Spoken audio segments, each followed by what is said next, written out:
It shows more gameplay and it introduces them. Noisy Pixel. What's up, nerds, and welcome to another Noisy News Week for the week of January 11th, 2020. Here's where I fill you in on some notable news posted to noisypixel.net this past week. Well, Happy New Year. This is our first show of 2020.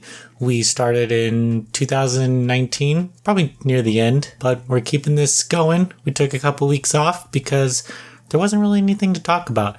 As for me, well, I moved, and that's why the background's different. And that's all I have to say about that. So let's jump into the news. Publisher Neko Nyan announced that the Steam version of the sprite-developed Aokana 4 Rhythms Across the Blue has received the Perfect Edition patch, which adds in some of the DLC, the 18 plus content, and an extra route for players. And that's for free.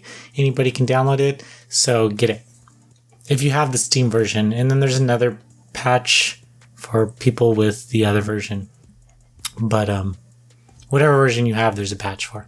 Anyway, Game Kitchen announced that their 2D action platformer Blasphemous is getting free DLC in 2020, which will add a new map, new enemies or something like that. I guess the game sold extremely well, so glad to see them continue this game. The pixel art is pretty fantastic, so I'm excited to see what they come up with. Labs Works released a new mini trailer for their action RPG Castle in the Darkness 2.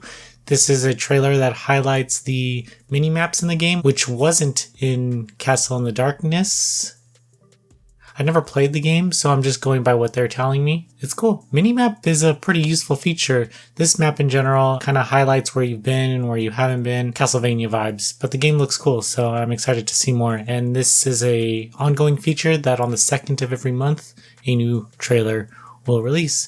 Xseed announced that the Acquire-developed Wizardry Labyrinth of Lost Souls will launch on PC on January 15th for $14.99, and it's going to be on Steam, Humble Bundle, and I think GOG. I'm not sure. I saw that it wasn't, and then I saw that it was. So don't take my word for it. Just check there if you want to check on GOG. If you're very hyped on getting the game on GOG. But yeah, so this is a dungeon crawler RPG. So if it's really old school though, so I'm kind of curious to see how this new generation of players picks this game up, because it is old and the Wizardry series never really kicked off, but it is a long running series. So if Wizardry is something that you're excited about, let me know. Bandai Namco's still releasing new videos for Dragon Ball Z Kakarot, and it's ahead of its launch on January 17th, 2020. These videos highlight more gameplay and kind of go over the mini systems. I still don't think this game is going to review well with critics, so I'm curious to see how it does when it launches next week. The game looks really cool though. Even if it doesn't do well with the mass critics, I'm kind of eager to see how fans pick it up, because it does follow extremely closely to the story while introducing new side stories and content that you couldn't have got in the manga or anime. Maybe this one's just for the fans. We'll see. It's coming out soon. A new publisher to the visual novel scene, Shira VN, which is a part of DMM Games, announced that Utawaru Mano, those games, Mask of Deception and Mask of Truth, are coming to PC on January 23rd, while Prelude to the Fallen, which is a remake of the first game, without the H scenes, is coming to Steam also. If you love this series, it's a strategy RPG visual novel hybrid with a lot of story. It's probably about 40 to 60 hours of gameplay there. So if you haven't played it, this is probably the best time. I feel like this game keeps creeping up in my news feed. The House of Fata Morgana is getting a Switch release in the West, and it's almost complete. So expect to see that announcement soon. It just got announced that it's nearing end of development on Switch. That's cool. Another game that keeps coming up, staying on this trend of games that keep coming up, is Oddworld Stranger's Wrath is coming to Nintendo Switch on January 23rd. This is a game from like 2000.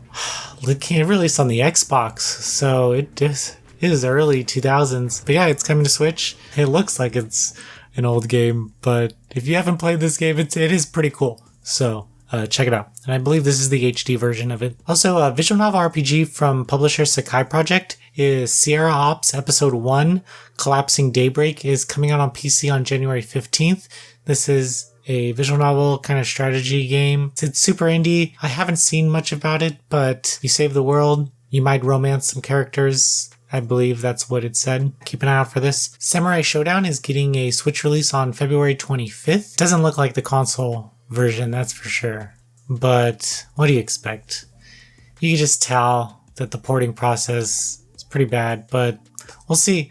We'll see what happens. I typically choose gameplay over graphics. If the game feels good, then I'm okay. I mean, thinking about it, I played 120 hours of Xenoblade Chronicles and the DLC, so I mean, I was fine with that. Xenoblade Chronicles 2, sorry. And that game looks like crap in handheld mode on the Switch. Moving on, Idea Factory International released new character details for Azure Lane Crosswave, and it's coming on PlayStation 4 and PC in February 2020. The details cover Shimakaze and Saruga. These are two of the new characters to the Shipfu lineup, so hey, that's more for us. Or for me. For us. The publisher also announced that Mary Skelter 2 is getting released in Australia on Nintendo Switch. It previously was banned, which we covered, so they finally got the game out, and it's available now with some extra DLC or something. The same publisher, they're on a roll here, released new gameplay for Ark of the Alchemist. That game is coming out this month on January 30th on PlayStation 4 and Nintendo Switch. This is an RPG exploration game. It resembles very much what you'd expect a compile hard game where they're learning new things or trying out new stuff. I don't expect much of this game, but I do hope the best for it. The characters look cool, so we'll see how the story goes. It wasn't well received in Japan, so I'm wondering how the West will pick this game up. NIS America released new gameplay for Disaster Report 4, Summer Memories,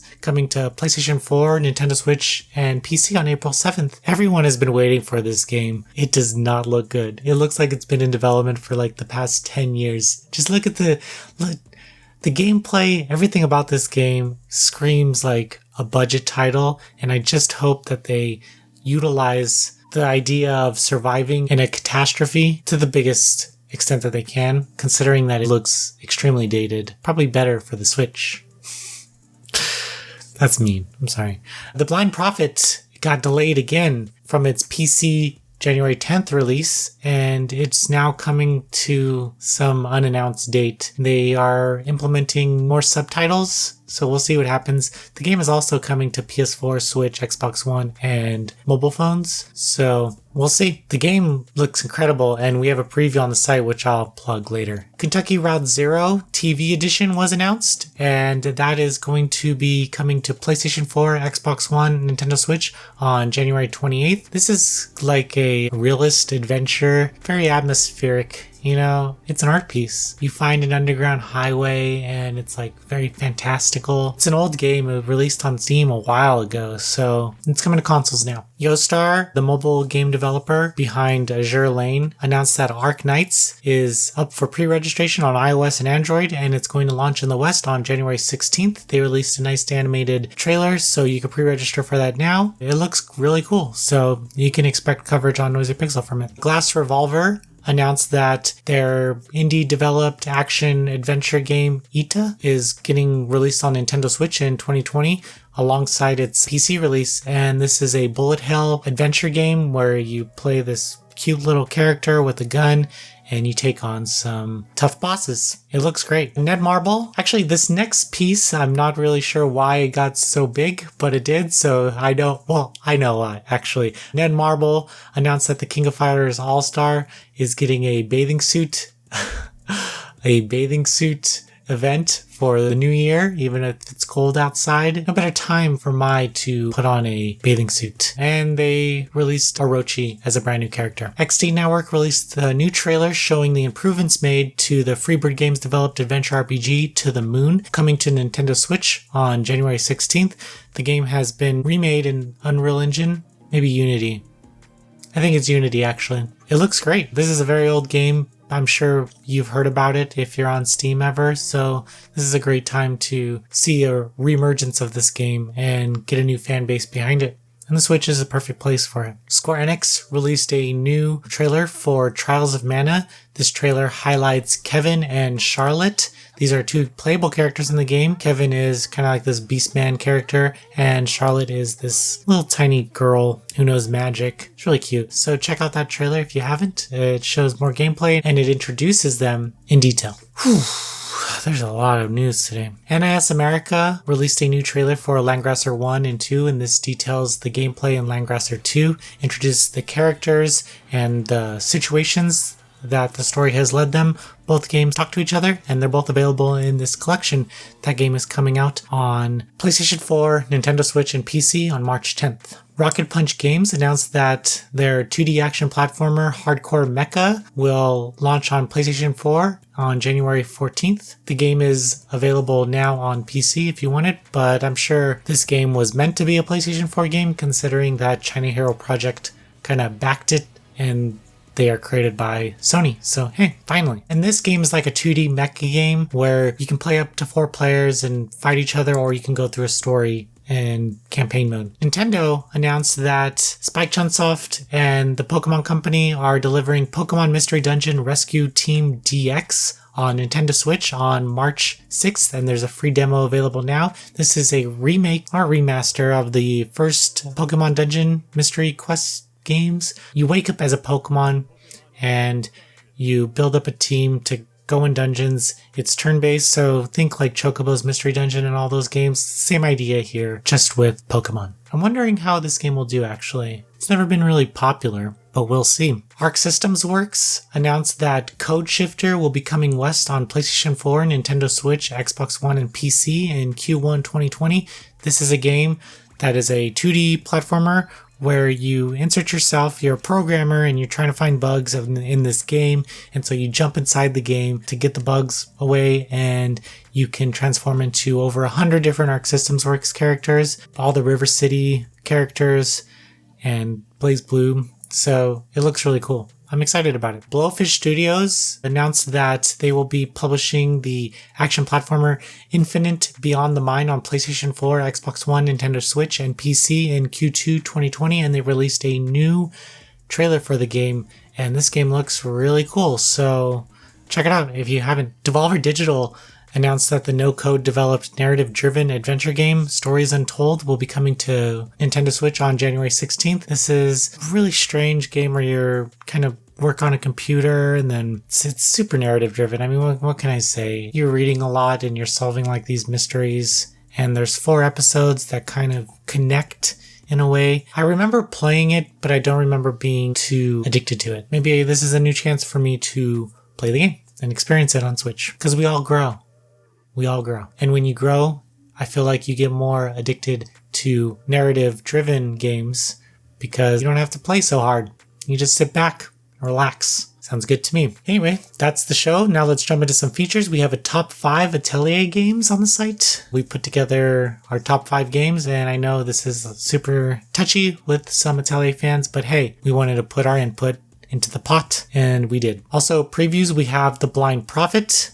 And for reviews, we have SD Gundam G Generation Crossrays, Detroit Become Human on PC, Black Desert Mobile, and Venus Blood Frontier International. Hey, that's the show. It's really long. Sorry about that, but thank you for sticking around and listening. We'll have more every week, so expect an update from me, and let me know in the comments anything that you'd like to see or have me highlight, because I love learning about new games and I love talking about them.